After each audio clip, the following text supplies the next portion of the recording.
እንግዳውም የሻም ሰው የሙስሊሞች ኸሊፋ ተብሎ በደረቅ ቂጣና በውሃ ጾሙን ሲያፈጥር ያየው ነገር ህሊናውን መቀበል አቅቶት በግርምት አይቶ አይቶ አይቶ ከወጣለት በኋላ እንዲህ ሲል ለአሚሩል ሙእሚኒን ዓሊ ቢን አቢ ጣሊብ ከረመላሁ ወጅሃሁ ጥያቄ አቀረበ።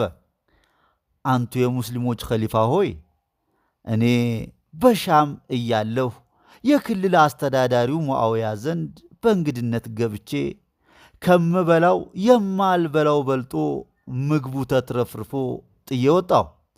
እርሱ ደግሞ የሙስሊሞች ኸሊፋ ሆነው እንዳየሁት የሚያፈጥሩት በደረቅ ቂጣና በውሃ ነው። እንዴት ነው ይሄ ነገር ሊገባኝ አልቻለም አላቸው። ኢማም ዓሊይም ለሻሙ እንግዳ እንዲህ ሲሉ መለሱለት። ወንድሜ ሆይ፣ ሙአውያ የዱንያ ሰው ነው፣ እኔ ደግሞ የአኼራ ሰው ነኝ። የአኼራን እንጂ የዱንያን ጌጥና ጣዕም የምፈልግ ባሪያ አይደለሁም አሉት ይላሉ።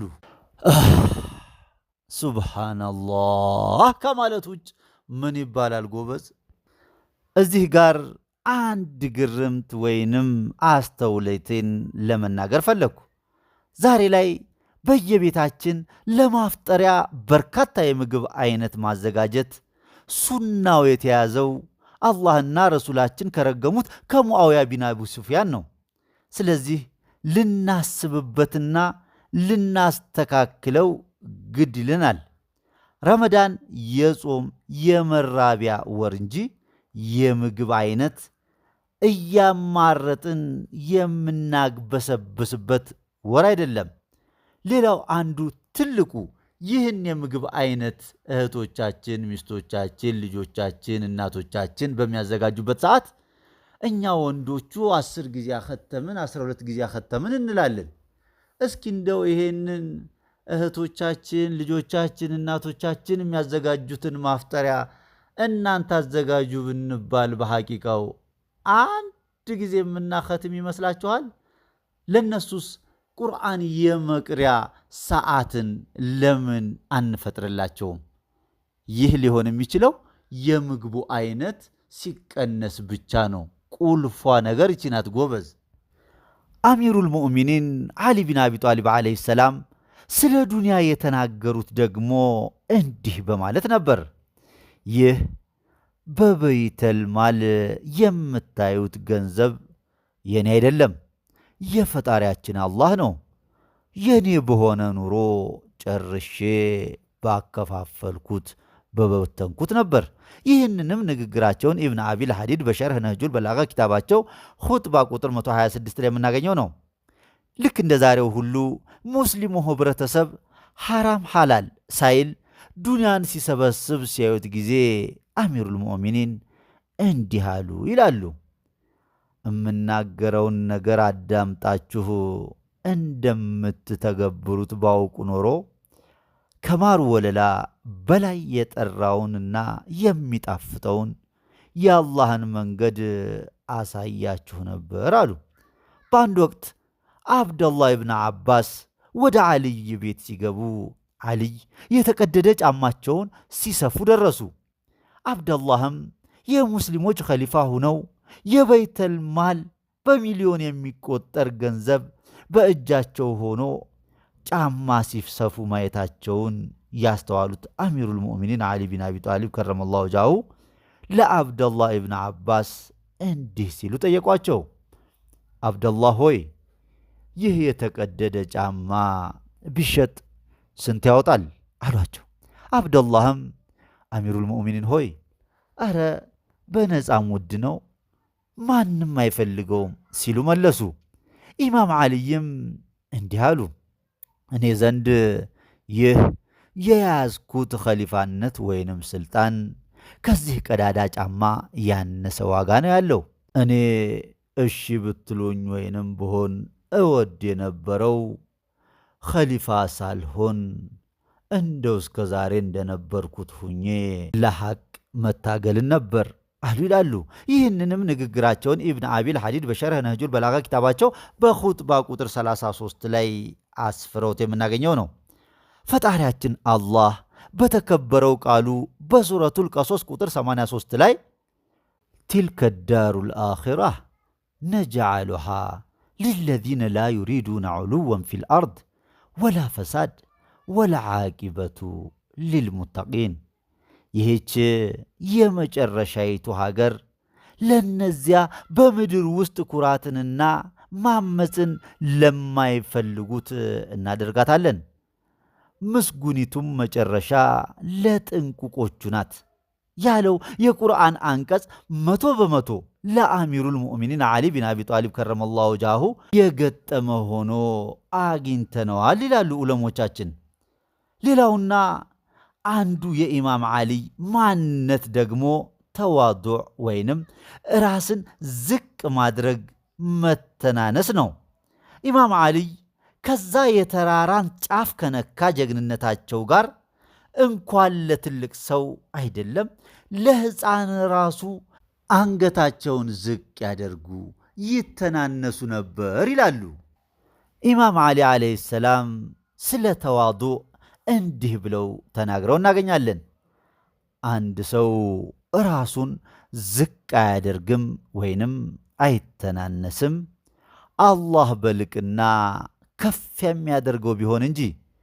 ሌላው የአሚሩል ሙእሚኒን ዓሊ ቢን አቢ ጣሊብ ከረመላሁ ወጅሃሁ ማንነትና ልቅና ደግሞ ተቅዋ ወይንም አላህን ሲበዛ መፍራትና መጠንቀቅ ነበር ይላሉ።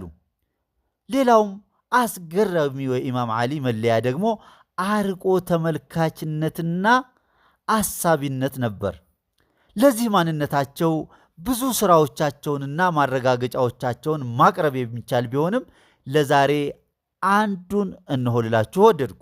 የአላህ መልእክተኛ የሆኑት የእኛ ነቢይ ሙሐመድ አላሁመ ሰሊ ዓላ ሙሐመድ ወዓላ አሊ ሙሐመድ ወደ አኼራ ከማለፋቸው ከ2 ወር በፊት የእሳቸው ኸሊፋ አድርገው የሾሙትና የመረጡት ብሎም አቡበከርንና ዑመርን ጨምሮ ከ124 ሺህ በላይ ሰሃባ ቃል ኪዳን ሰጥተውት እያለ በረሱላችን ህልፈት ማግስት አቡበከር በመፈንቅለ ኺላፋ ስልጣናቸውን ሲቀሟቸው በሙስሊሙ መካከል ሊፈጠር የሚችለውን ደም መፋሰስና በኢስላም ላይ ሊፈጠር የሚችለውን ችግር አስበው ስልጣኑ ይቅርብኝ ብለው በቤታቸው መቀመጣቸው፣ ይህም አልበቃ ብሎ ስልጣናቸውን የቀሟቸው አቡበከርና ዑመር የእውቀታቸውን ልክ ያውቁ ስለነበር አይናቸውን በጨው አጥበው ወደ አልይ ቤት በመምጣት የምክር አገልግሎት ይጠይቋቸው እንደነበር፣ እሳቸውም የረሱሉን ቃል ኪዳን ያፈረሱና ስልጣኔን የቀሙ ሰዎች ናቸው ሳይሉ ለተጠየቁት ጥያቄ ሁሉ ጥሩ ጥሩ መልስና ምክሮችን መስጠታቸው አርቆ ተመልካች ለመሆናቸው በቂ ማሳያ ነው እላለሁ። ሌላው የአሚሩል ሙእሚኒን ዓሊ ቢን አቢ ጣሊብ አስገራሚና ማንም ሊሞክረው የማይችለው ማንነታቸው ደግሞ ጽናት ነው። ይህንንም ማንነታቸውን ረሱላችን ከመካ ወደ መዲና በተሰደዱ ጊዜ በሳቸው ፍራሽ ላይ ለመስዋዕትነት ቀርበው ትዕግስትና ጽናታቸውን ያረጋገጡ ሲሆን በኡሁድና በሁነይን ዘመቻዎች ሰሃባው ሁሉ ረሱላችንን ሜዳ ላይ ጥሎ ሲሸሽ ዓሊይ ብቻ ከረሱላችን ጋር በጽናት ቆመው ወደ ኩፋሮች ተገልብጦ የነበረውን የድል ጽዋ ወደ ሙስሊሞች እንዲዞር በማድረግ ጽኑነታቸውን አስመስክረውበታል። ሌላውና 9ኛው የአሚሩል ሙእሚኒን ዓሊ ቢን አቢ ጣሊብ ከረመላሁ ወጅሃሁ ልቅናና ማንነት ደግሞ ሶብር ነው። ለዚህም ማንነታቸውም ቢሆን እጅግ ሲበዛ በርካታ ማስረጃዎችን ማምጣት የሚቻል ቢሆንም ለዛሬ አንዱን ብቻ ለማየት እንሞክር። ያው እንደሚታወቀው የረሱላችን ኸሊፋ እሳቸው መሆናቸው እየታወቀ አቡበከር 2 ዓመት ከ6 ወር፣ ዑመር 10 ዓመትና ዑስማን ደግሞ 12 ዓመት ከወራቶች በጥቅሉ ለ25 ዓመታት ኸሊፋነታቸውን ቀምተዋቸው ስልጣን ላይ ሲቀመጡ እሳቸው ለሶላት ብቻ ወደ መስጂድ እየመጡ ለ25 ዓመታት በቤታቸው መቀመጣቸው ሶብረኛ ናቸው ሳይሆን ሶብር ራሱ እሳቸው ናቸው ለመባሉ በቂ ማረጋገጫ ነው እላለሁ። ሌላውና 10ኛው የአሚሩል ሙእሚኒን ዓሊ ቢን አቢ ጣሊብ ከረመላሁ ወጅሃሁ አስገራሚው እስከ የውመል ቂያማ ማንም ሊሞክረው አይደለም ሊያስበው የማይችለው ማንነትና ልቅናቸው ደግሞ በአረበኛ ቋንቋ ላይ ፈሲሕነታቸው ነው። አረበኛ ቋንቋን እንደሳቸው እንደ ኳስ ያንከባለላት ያንጠባጠባት አንድ እንኳን አልነበረም፣ አይመጣምም ይላሉ ዑለሞች።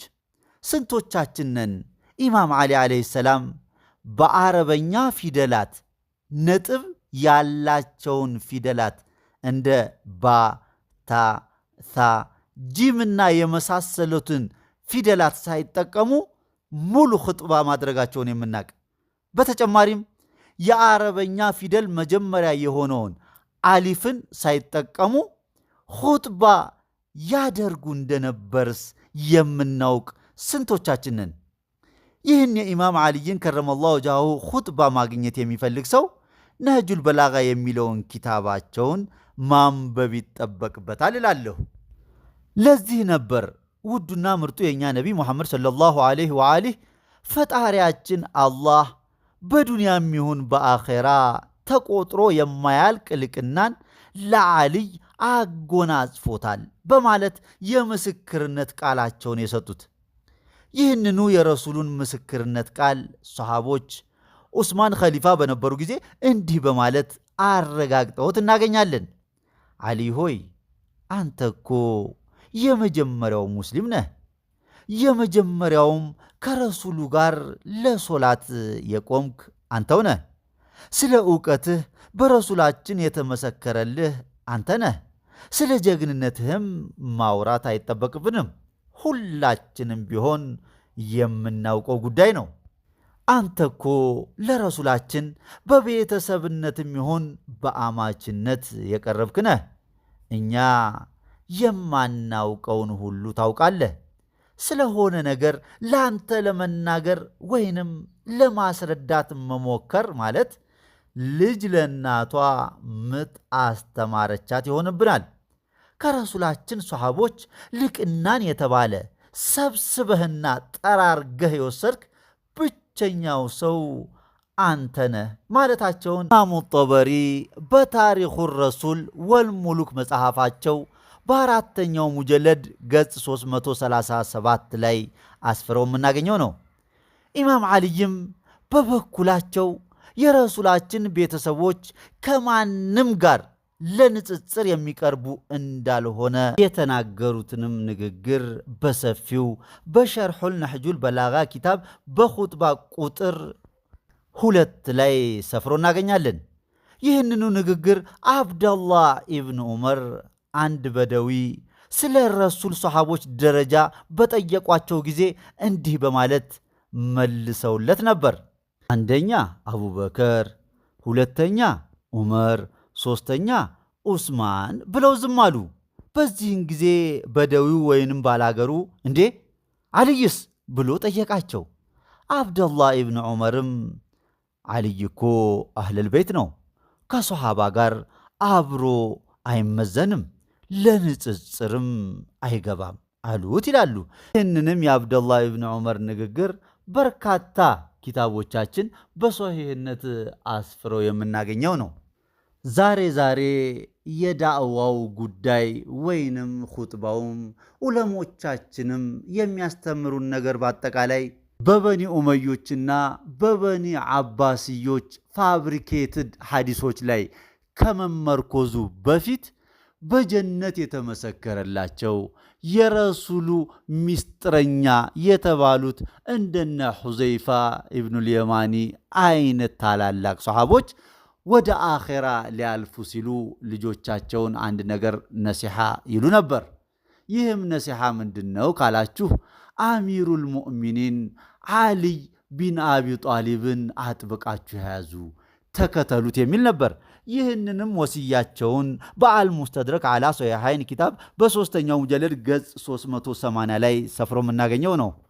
ያው ዛሬ ሶሃባና እማናውቃቸውን ሰለፎችን ተከተሉ፣ የቁርአንንም ተፍሲር መረዳት ያለብን በሶሃባና በሰለፎች እይታ ነው ይሉን የለ። በጣም የሚገርመኝ ይህን አባባል የሚናገሩ ሰዎች ቁርአንን ቀርተው አያውቁም እንዴ እላለሁ። ለምን ብትሉኝ ፈጣሪያችን አላህ በተከበረው ቃሉ አፈላ የተደበሩን አልቁርአን አም ዐላ ቁሉቢን አቅፋሉሃ ይላል።